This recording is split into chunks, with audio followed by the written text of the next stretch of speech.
BNP তো সেই দল যেই দল মানুষের পাশে থাকে, সবসময় জনগণের দুঃখ কষ্টে, সবসময় যেই দল জনগণকে ফেলে পালিয়ে যায় নাই।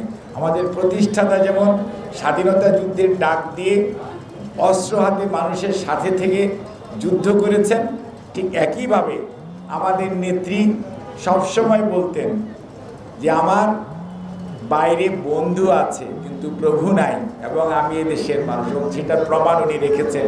আজকে অসুস্থ, তারপরে উনি এই মুহূর্তেও আপনাদের আমাদের সাথে আছেন। আর যদিও গতকালকে সাব কমিটি করা হয়েছে, কিন্তু বাংলাদেশ জাতীয়তাবাদী দল গত 3 দিন অর্থাৎ গত বুধবার থেকেই আমাদের জাতীয় স্থায়ী কমিটির সদস্য জনাব আমির খসরু মাহমুদ চৌধুরী, জনাব সালাউদ্দিন আহমেদ, এবং আপনারা শুনেছেন জনাব ভাইস প্রেসিডেন্ট শাহজাহান ভাই, বরকতুল্লাহ বুলু ভাই, তারপর আব্দুল্লাহ আল মিন্টু সাহেব, এবং আমাদের দলের বেশ কয়েকজন যুগ্ম মহাসচিব এবং অঙ্গ সহযোগী সংগঠনের প্রেসিডেন্ট সেক্রেটারি সাহেবরা, এবং অনেক সম্পাদক মণ্ডলী, এবং বিশেষ করে যারা আমাদের চট্টগ্রাম এবং কুমিল্লা বিভাগের নেতৃবৃন্দ, বিশেষ করে ফেনী, নোয়াখালী, লক্ষ্মীপুর, কুমিল্লার একটা পোর্শন, এবং সেই সাথে চাঁদপুর একটা পোর্শন, আর হবিগঞ্জের একটা পোর্শন, আর হবে মৌলভীবাজার। এটা হচ্ছে সবচেয়ে ওয়ার্স্ট এফেক্টেড এরিয়া সেই এলাকায়। এবং এটা কিভাবে হচ্ছে রিজভী ভাই ওনার বক্তব্যে বলেছেন, অর্থাৎ এটি প্রাকৃতিক দুর্যোগ বলা যাবে না, এটা একটা মানব সৃষ্ট দুর্যোগ এটা বলতে হবে। কারণ হঠাৎ করে সুইচ গেট খুলে দেওয়া এবং বাংলাদেশের মানুষ ভেসে যাওয়া, এটি উচিত ছিল আমাদের পার্শ্ববর্তী দেশে এটা যথাসময়ে অবহিত করা, যেটা ওনারা করেন নাই।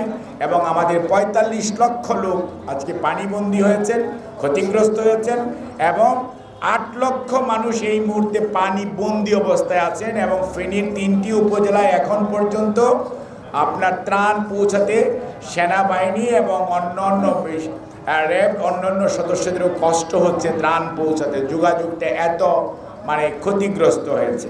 যে এই অবস্থায় বিএনপি যেহেতু জনগণের পাশে থাকে, বিএনপি তার জাতীয় দায়িত্ব মনে করে বিএনপি সবসময়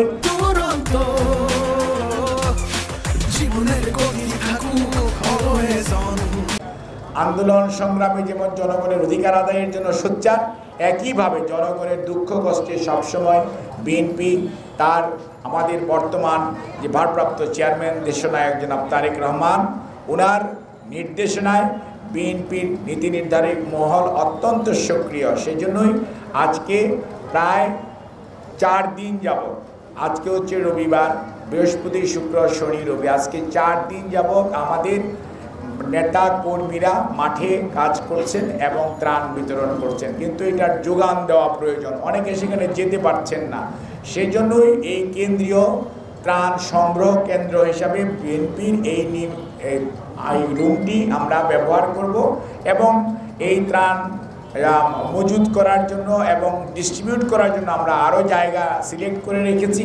সেখান থেকে আমরা এইটা বিতরণ করব, এবং যথাস্থানে অর্থাৎ যেখানে প্রয়োজন প্রত্যেকটি জায়গায় আমাদের নিজস্ব টিমের তত্ত্বাবধানে আমরা এটাকে পাঠাবো। কাজেই আমি আজকে এই কমিটির প্রথম সভা হয়েছে আজকে সকালবেলায়, এবং পরবর্তীতে আমরা যা সিদ্ধান্ত নিয়েছি সেটি হচ্ছে এই যে প্রতিদিন সকাল 10টা থেকে রাত 8টা পর্যন্ত এখানে ত্রাণ সংগ্রহ করা হবে। এবং যারা বিএনপি শুধু নয়, এদেশের সাধারণ মানুষ যারা মানবিক সাহায্যের জন্য এগিয়ে আসবেন, তাদেরকে আমরা উদাত্ত আহ্বান জানাচ্ছি, আমাদের এই ত্রাণ কেন্দ্রে এসে আপনারা আপনাদের সেই শুকনা খাদ্যদ্রব্য হতে পারে, ইভেন আর্থিকভাবেও সহযোগিতা হতে পারে। এটি প্রত্যেকটা জায়গায় যেটাই আপনারা সহযোগিতা করেন না কেন, যথাযথভাবে এটা সংরক্ষণ করা হবে এবং আপনাদেরকে রসিদ দেওয়া হবে। এবং এটি কোনো অবস্থাতে এখানে সার্বক্ষণিকভাবে এটির উপর একটা আমরা এই ত্রাণ সংগ্রহ কার্যক্রমটা তদারকি করব। এবং